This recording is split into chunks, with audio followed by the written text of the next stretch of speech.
আসসালামু আলাইকুম ওয়া রাহমাতুল্লাহি ওয়া বারাকাতুহু। আলহামদুলিল্লাহ ওয়াসসালাতু ওয়াসসালামু আলা রাসূলিল্লাহ ওয়া আলা আলিহি ওয়া আসহাবিহি ওয়া মান ওয়ালা। প্রিয় দর্শক, আপনাদের সবাইকে জীবনের আলো তাফসিরুল কোরআন অনুষ্ঠান থেকে আহলান ওয়া সাহলান জানাচ্ছি।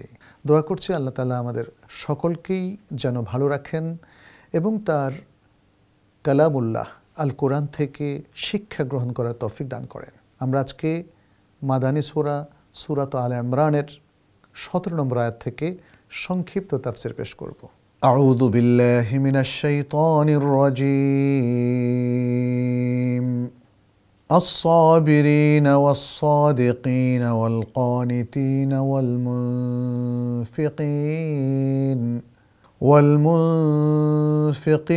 والمستغفرين بالأسحار। আমরা আজকে এই একটি আয়াত আপনাদের সামনে পেশ করলাম। প্রথমেই শাব্দিক তর্জমা। আস-সাবিরিনা, যারা সবরকারী, ধৈর্যশীল। ওয়াস-সাদিকিনা, এবং যারা সত্যবাদী। ওয়াল কানিতিনা, এবং যারা আনুগত্যশীল, আনুগত্যপরায়ণ। ওয়াল মুনফিকিনা, এবং যারা ব্যয়কারী। ওয়াল মুস্তাগফিরিনা, আর যারা ইস্তেগফারকারী, যারা ক্ষমা চান, ক্ষমা প্রার্থনাকারী। বিল আসহার, শেষ রাতে, রাতের শেষ প্রহরে। সাহারুন বলতে আখরুল লাইলকে বোঝানো হয় এবং এটি সাহার শব্দের বহুবচন। বিল আসহার, রাতের শেষ সময়ে অথবা শেষ রাতে। প্রিয় দর্শক, আমরা এবার আপনাদের সামনে এই আয়াতটির সরল বঙ্গানুবাদ পেশ করছি। আল্লাহ সুবহানাহু ওয়া তাআলা বলছেন, আর যারা ধৈর্যশীল, সত্যবাদী, আনুগত্যশীল ও ব্যয়কারী এবং শেষ রাতে প্রার্থনাকারী। প্রিয় দর্শক, আমরা ছোট্ট একটা আয়াত আপনাদের সামনে পেশ করলাম, কারণ এখানে অত্যন্ত গুরুত্বপূর্ণ বেশ কয়েকটা বৈশিষ্ট্য তুলে ধরা হয়েছে, সেগুলোর একটু ব্যাখ্যা প্রয়োজন। এই ছোট্ট আয়াতটিতে মূলত আল্লাহ সুবহানাহু ওয়া তাআলা আগের আয়াতগুলোর ধারাবাহিকতা অনুযায়ী মুত্তাকিনদের বৈশিষ্ট্য তুলে ধরেছেন। যারা তাকওয়া অবলম্বন করে, তাকওয়ার পথে চলে, যাদের জন্য এত এত পুরস্কার জান্নাতের মধ্যে আল্লাহ সুবহানাহু ওয়া তাআলা রেখে দিয়েছেন, তাদের কিছু বৈশিষ্ট্য অর্জন করা লাগবে। এবং সেই বৈশিষ্ট্যগুলোর মধ্যে প্রথমটাই হলো আস-সাবিরিনা। এটা সবের শব্দের বহুবচন। সাবিরুন, সাবিরুনা, সেখান থেকে এটা হালাত জাররিতে সাবিরিনা, যেহেতু শুরুতে বলা হয়েছে লিল্লাযিনা ইত্তাকাও, লিল্লাযিনা ইত্তাকাও, এখানে হরফে জার এবং আল্লাযিনা ইত্তাকাও এটা মাজরুর। সেখান থেকে আগের আয়াতের আল্লাযিনা ইয়াকুলুনা রব্বানা, এবং তার উপর তার সাথে এখানে সিফাত হিসেবে ব্যবহৃত হয়েছে আস-সাবিরিনা, গুণ, বৈশিষ্ট্য। সবর কাকে বলে? সবর হচ্ছে যে কোনো কষ্টে মানুষের ধৈর্য ধারণ করা, এবং এই কষ্টগুলো নানা রকম হতে পারে। আল্লাহর নির্দেশ বাস্তবায়নের ক্ষেত্রে যে কষ্ট, এটাকে বলা হয় আস-সাবরু আলা তাআহ। সকালে ভোরে ঘুম থেকে উঠে ফজর পড়া একটু কষ্ট, তাই না? এবং এভাবে সিয়াম রাখা কষ্ট, হজ করা কষ্ট, তারপরে ওমরা করা কষ্ট, তাই না? প্রত্যেকটা ইবাদতের মধ্যে আমরা দেখি যে কিছু না কিছু কষ্ট আমাদেরকে করতে হয়, আর এবং এই কষ্টে যদি আমরা ধৈর্য ধারণ করতে পারি, তাহলে কষ্টটাকে কন্টিনিউ করা যায় এবং ইবাদতগুলো চালিয়ে নেওয়া যায়। সবরের আরেকটা প্রকার হচ্ছে, সেটা হচ্ছে পাপের উপরে ধৈর্য ধারণ করা। কীরকম সেটা? অন্তর সবসময় পাপের সাথে কানেক্টেড, সে পাপ করতে চায়। যে কোনো দেখবেন যে খারাপ কাজের প্রতি অন্তরে একটা আকর্ষণ, প্রবৃত্তির একটা আকর্ষণ থাকে। প্রবৃত্তিকে নিয়ন্ত্রণ করে সেই পাপ থেকে নিজেকে মুক্ত রাখার জন্য ধৈর্য লাগে, ধৈর্য লাগে। এটাকে বলা হয় আস-সাবরু আনিল মাসিয়া অথবা আলাল মাসিয়া, এটা বলা যেতে পারে। আর আরেকটা হলো আস-সাবরু আলাল মাসাইব। বিপদ আপদ আসে মানুষের, রোগ ব্যাধি, কঠিন সমস্যা মানুষের জীবনে চলে আসে, সেই সময়ও সবর করা। এবং সবরের মূল অর্থটাই হচ্ছে এমন ধৈর্য ধারণ করা যাতে কেউ আল্লাহর উপর ক্ষিপ্ত না হয়, যাতে কেউ নিজের তাকদীরকে দোষ না দেয়, যাতে কেউ রাগে ক্রোধে উন্মত্ত হয়ে না ওঠে। সবর মানেই হচ্ছে অস্থিরতাকে বর্জন করে মানুষ যেন সুস্থির থাকে, যেন সে ধৈর্যশীল হয় এবং পুরো সিচুয়েশনটাকে যেন সে নিজের আওতার মধ্যে রাখে, নিয়ন্ত্রণে রাখে, অতিমাত্রায় আবেগপ্রবণ না হয়, বরং এখানে সে তার ইমোশনাল ইন্টেলিজেন্স এবং বুদ্ধিবৃত্তিকে কাজে লাগায়। তাহলে আস-সাবিরিনা এটা যে কত গুরুত্বপূর্ণ একটা বৈশিষ্ট্য সেটা আমরা উপলব্ধি করলাম। দ্বিতীয় যে বৈশিষ্ট্য সেটি হলো আস-সাদিকিনা। মুত্তাকি ব্যক্তি তার প্রত্যেক কথা এবং কাজে সত্যবাদী হবে। সে কখনো মিথ্যা কথা বলবে না এবং মিথ্যার পক্ষে সে কোনো কাজ করবে না। এটাকে বলা হয় আস-সিদক। আস-সিদক সেখান থেকে আস-সাদিক এবং তার বহুবচন হচ্ছে আস-সাদিকুনা এবং সেটা হালাতে জাররি এবং নাসবিত হচ্ছে আস-সাদিকিনা। সেখান থেকে আল্লাহ তাআলা এখানে বলেছেন আস-সাদিকিনা, যেহেতু এটা আস-সাবিরিনের উপরে মাতুফ। এরপর বলা হচ্ছে ওয়াল কানিতিনা। আল কানিত বলতে এখানে যিনি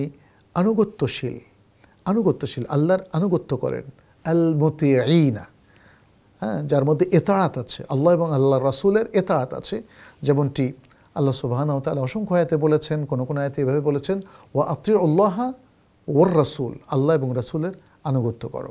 সুতরাং কানিতিন হচ্ছে সেই ব্যক্তি যারা প্রত্যেকটা কাজে আল্লাহ এবং তার রাসূলের নির্দেশ মেনে চলে এবং তাদের আনুগত্য করে।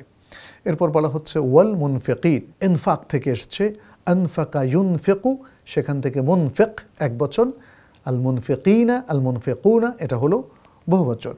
এখানে আল মুনফিকিনা ব্যবহার করা হয়েছে কারণ এটা হালাতে জাররিতে। এর মানে হচ্ছে ব্যয় করা। কিন্তু কিসে ব্যয় করবে?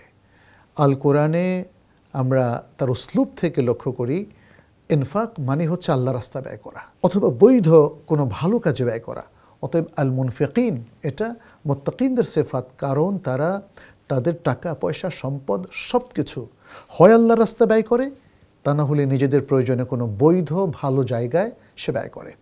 ওয়াল মুস্তাগফিরিনা বিল আসহার, আর সে শেষ রাতে আল্লাহর কাছে ইস্তেগফার করে। শেষ রাতে আল্লাহর কাছে ইস্তেগফার করার তাৎপর্য বহুমুখী। সুবহানাল্লাহ।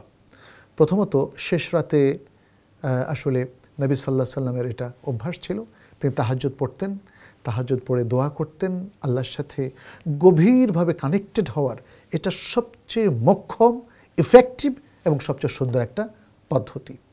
আর এক্ষেত্রে আমরা জানি বুখারী মুসলিমের হাদিস তো রয়েছে, সে হাদিসটা আমি আপনাদের সামনে একটু উল্লেখ করতে চাই। আবু হুরায়রা রাদিয়াল্লাহু তাআলা আনহু থেকে বর্ণিত একটা হাদিসে নবী সাল্লাল্লাহু আলাইহি সাল্লাম বলেন, ইয়ানজিলু রাব্বুনা তাবারাকা ওয়া তাআলা ফি আখিরিল লাইল ইলা সামাইদ দুনিয়া, যে আমাদের রব আল্লাহ সুবহানাহু ওয়া তাআলা তিনি শেষ রাতে নিকটবর্তী আসমানে নেমে আসেন। এখানে হাদিসের ইবারতের মধ্যে আছে কুল্লা লাইলাতিন, প্রতি রাত্রে, এবং এটাও এসছে হাত্তা ইয়াবকা থুলুথুল লাইলিল আখির, রাতের শেষ প্রহর অথবা শেষ তৃতীয়াংশ বাকি থাকতে আল্লাহ নেমে আসেন এবং এই সময় তিনি বান্দাদেরকে আহ্বান করে বলতে থাকেন যে কারা দোয়া চাও আমি তার দোয়া কবুল করব, রিজেক্ট চাও আমি রিজেক্ট দেব, ক্ষমা চাও আমি ক্ষমা করে দেব। সুবহানাল্লাহ। আবু হুরায়রা রাদিয়াল্লাহু তাআলা আনহুর বর্ণিত এই হাদিসের আলোকে শেষ রাতের গুরুত্বটা আমাদের সামনে খুব ভালোভাবে ফুটে ওঠে এবং এই যে মুত্তাকিন ব্যক্তির যে আরেকটা বৈশিষ্ট্য বলা হলো ওয়াল মুস্তাগফিরিনা বিল আসহার, সেটাও আমাদের কাছে খুবই অর্থবহ একটি বৈশিষ্ট্য হিসাবে প্রকাশ পায়।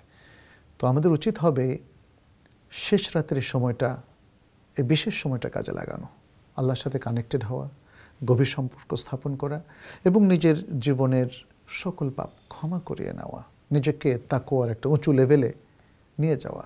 মূলত আল্লাহ সুবহানাহু ওয়া তাআলা সেদিকেই আমাদেরকে অনুপ্রাণিত করছেন। অতএব আসুন এই আয়াতের আলোকে আমরাও মুত্তাকি হিসাবে নিজেদেরকে গঠন করি। প্রিয় দর্শক, এই আলোচনার পর আমরা খুব সংক্ষেপে আমাদের আজকের শিক্ষাগুলো আপনাদের সামনে উপস্থাপন করতে চাই। আজকের এই আলোচনা থেকে যে শিক্ষাগুলো আমরা পাই তার মধ্যে এক নম্বর হচ্ছে সবর অত্যন্ত গুরুত্বপূর্ণ একটি গুণ। দ্বিতীয় শিক্ষাটা হলো সত্যবাদিতা মুত্তাকি এবং ভালো মুসলিমের একটা অত্যন্ত চমৎকার স্বভাব। তৃতীয় শিক্ষা হলো মুত্তাকি হওয়ার জন্য আল্লাহর অনুগত বান্দা হওয়া জরুরি। চতুর্থ শিক্ষা হলো মুত্তাকি ব্যক্তিরা আল্লাহ সন্তুষ্টি লাভের উদ্দেশ্যে তার সম্পদ আল্লাহর রাস্তায় এবং আল্লাহর আনুগত্য পোষণে ব্যয় করে থাকে।